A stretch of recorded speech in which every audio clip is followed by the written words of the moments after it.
খুব সাম্প্রতিক যে একটা হত্যাজনিত ঘটনা হয়েছে, সেটা হচ্ছে আমাদের চরনোয়াবাদ এলাকায় আমাদের একজন স্বনামধন্য আলেম এবং উনি মুহাদ্দিস, পাশাপাশি উপজেলা মসজিদের খতিব জনাব আমিনুল হক ওরফে নুমানি হুজুর, ওনার নিজ ঘরে উনি ছুরিকাঘাতে নৃশংসভাবে মৃত্যুবরণ করেন গত 6/9 তারিখ 2025 রাত 9টার দিকে আনুমানিক নিহত হন। তারপর এটা শোনার সঙ্গে সঙ্গে ওখানে যারা আশপাশে তার শোভাকাঙ্ক্ষী বা আশপাশে প্রতিবেশী ছিলেন তারা তাকে হাসপাতালে নিয়ে আসেন, আর পুলিশ 999-এর মাধ্যমে খবর পেয়ে ওখানে যায়। পাশাপাশি হাসপাতালে উনি চিকিৎসাধীন অবস্থায় কিছুক্ষণের মধ্যে উনি মৃত্যুবরণ করেন।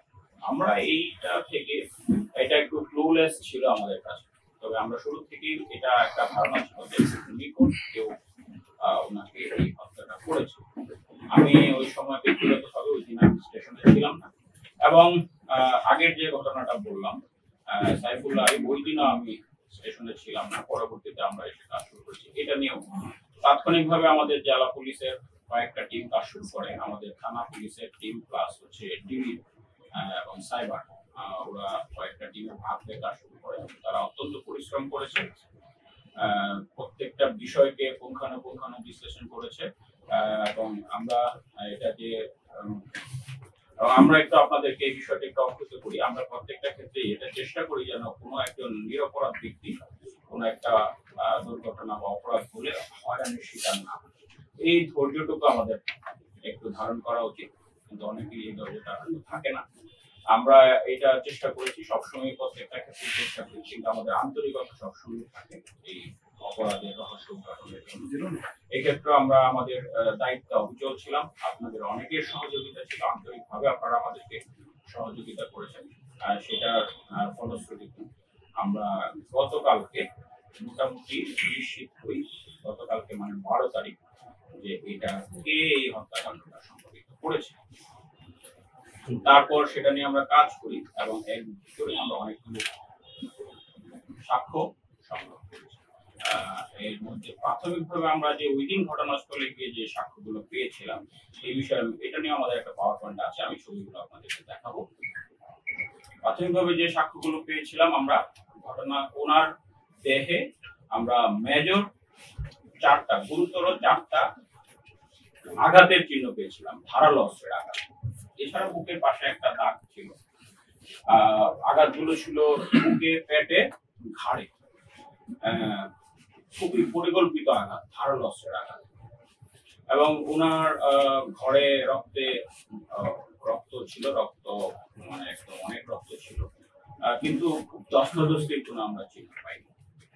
তারপরে আমরা আমাদের যে টিম গেল, গিয়ে ওনার ঘরের থেকে পিছনের দিকে যেতে একটা টি শার্ট একটা ব্যাগে পাই। আমাদের অনেকেই ওখানে ছিলেন, একটা গেঞ্জি, টি শার্ট মানে গেঞ্জি, ওটা একটা ব্যাগে ছিল, খুব পরিপাটি করা ছিল। তারপরে একটু পিছনে যাওয়ার পরে যেদিক দিয়ে খাল আছে ওইখানে গিয়ে ওই গাছের উপরে কিছু ব্লাড স্পট পায়, ব্লাডের রক্তের কিছু ফোঁটা ছিল। তো এর কিছু পরে গিয়ে আমরা একটা মাস্ক পেয়েছিলাম, আপনারা অনেকেই সাথে ছিলেন, আমাদের টিম ওইটা ওই দিনই পেয়েছে, একটা ফেস মাস্ক। এগুলো আমরা ওই দিন পেয়ে যাই।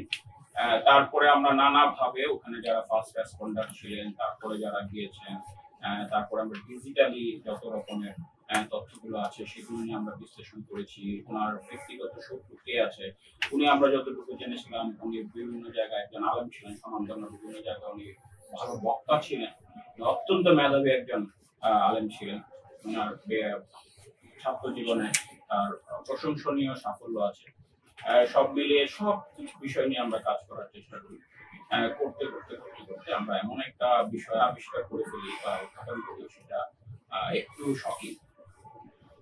সেটা হচ্ছে আমরা তারপর ওনার ফ্যামিলি আবার ছিল না, ওনার একটা ছোট ইমিডিয়েট মানে দ্বিতীয় সন্তান মেয়ে, এই তার পিতা এসেছেন।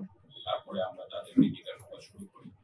ঘটনার দিন ওনার স্ত্রী বাসায় ছিলেন না, আপনারা ইতিমধ্যেই জেনেছেন। ওনার স্ত্রী ওনার পিতার বাড়ি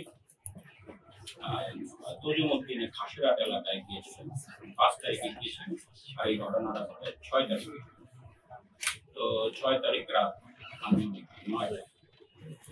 তো তারপরে ওনারা আসেন, ওনারা এরপরে এসেছিলেন। আমরা যে বিষয়টা তখন গিয়ে বের করি সেটা হচ্ছে, আমরা যখন জিজ্ঞাসাবাদ বিভিন্ন বিষয়, প্রথম সন্তান তার ছেলে রেদওয়ান, তার হাতে কাটা দাগ পাই। এইটা দিয়ে আমাদের সন্ধানটা শুরু হয়। তারপরে তাকে অন্য সব পরিবারের সদস্যদের মতো তাকে জিজ্ঞাসাবাদ করা হয়। তারপরে করতে করতে করতে করতে একটা পর্যায়ে গিয়ে আমরা এটা করেছি। এবং এই নিয়ে আমরা অনেকগুলো তথ্য পেয়েছি। তার সন্তান, এটার একটা অন্যতম কারণ ছিল তার পিতা তাকে অত্যন্ত কড়া শাসনে রাখতেন, এটা তার একটা অভিযোগ। এবং এই ছোট থেকে এই কড়া শাসনের কারণে তার ভিতরে একটা বিক্ষিপ্ত ভাব জন্ম নেয়।